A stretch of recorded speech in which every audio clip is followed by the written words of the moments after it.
Assalamualaikum and Salam Satu Malaysia. Welcome back to the lecture for the course CBPM 4103 IT Project Management. In this session, we will cover risk management. For a start, let's see what to be discussed in this session. By the end of the session, you should be able to define risk management, explain types of software risk, explain risk management process.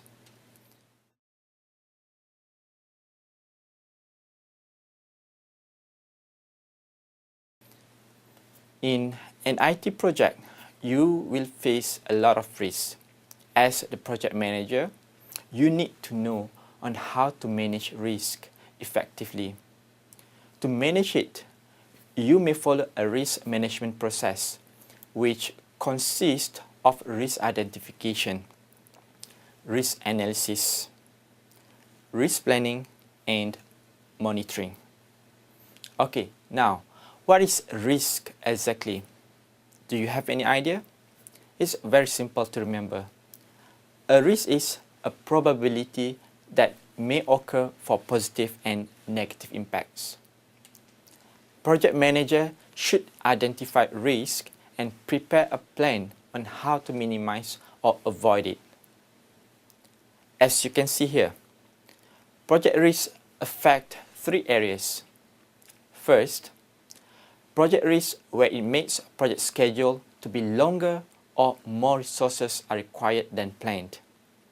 Second, product risk where it will affect software quality and lead to slow performance. Third, business risk where it will affect the organization which develop or procure the software in terms of profit or return on investment. Here are some examples of software risk that you may find in IT projects.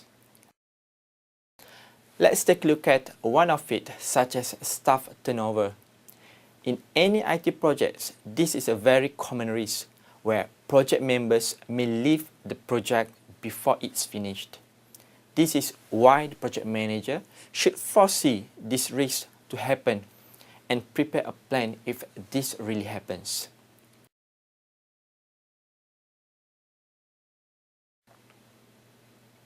As I mentioned earlier, the project risk management process consists of risk identification, risk analysis, risk planning and response, and the last process, risk controlling. As you can see in the diagram, each process serves different purposes. You, as the project manager, will identify project risk throughout the project. Once identified, you have to assess and rate the risk whether its probability is low, medium, or high. Also, you need to predict its consequences if it really occurs at some point of your project. Next, you are required to plan or draw risk response for each risk. The purpose of the risk responses is to avoid or minimize the effects of the risk. Like I said, you are responsible to monitor the identified risk or new from time to time until the completion of the project. Well, by doing so, you will be able to respond to it effectively. Failing to identify new risks may affect your project.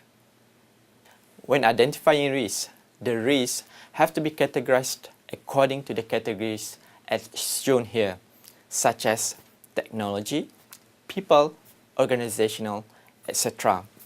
You may add more category types depending on your project nature. Now, I'm going to show some examples of risks that are categorized based on the category. Let's take a look at the risk type, people. When executing an IT project, to find resources who have relevant skills to do your project may be difficult. Hence, this is considered a big risk for your project.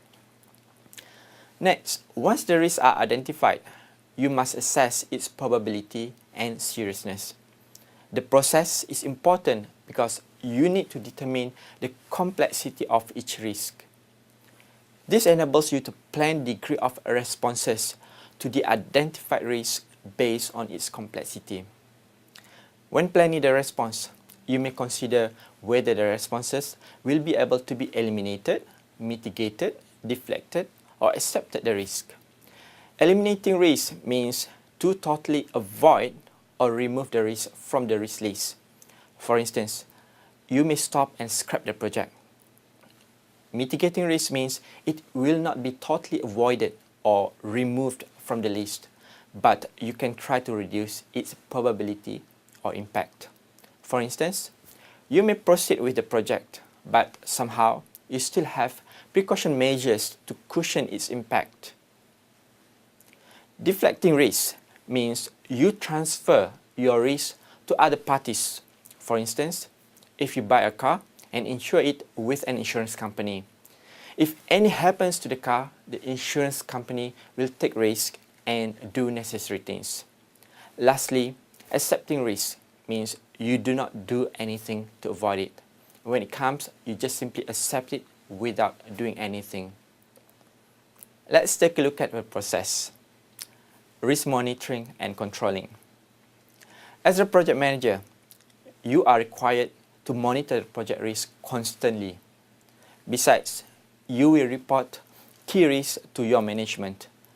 The purpose is to keep them in the loop on the possibility that may happen in the project and your response to it. They may also assist you if the risks require their further action. We are done with our session for now. To understand further, I suggest you to understand the risk management process and try to do some exercises by identifying risk and rate its probability and impact if you want to do, say, buying a house. This will give you further understandings on what risks are about. That's all for now. Thank you and have a nice day.